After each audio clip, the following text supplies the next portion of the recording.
And you'll see that we can actually take logs on a lot of different things in here. So I'm going to pick the clarifier.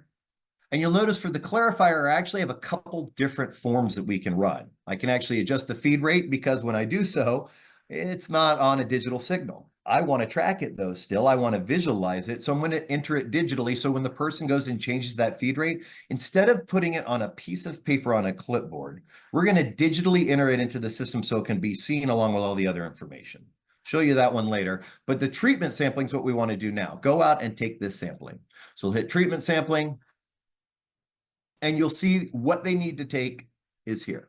Now, you'll notice there's no preformed timestamps. When I hit the plus sign, it comes up with right now.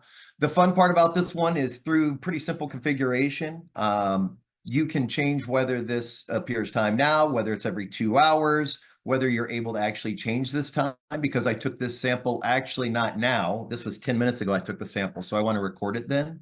These are all easy configurations within the eDatasheet platform. I'm going to do something really quick for the video portion. These are not programmer hands.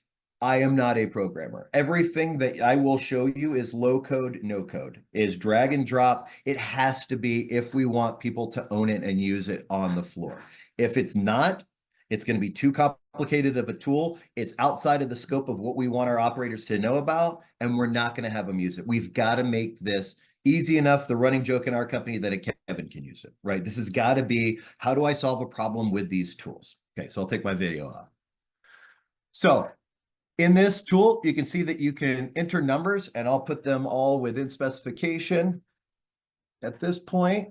And you can see as you go through and record these numbers, and let's just say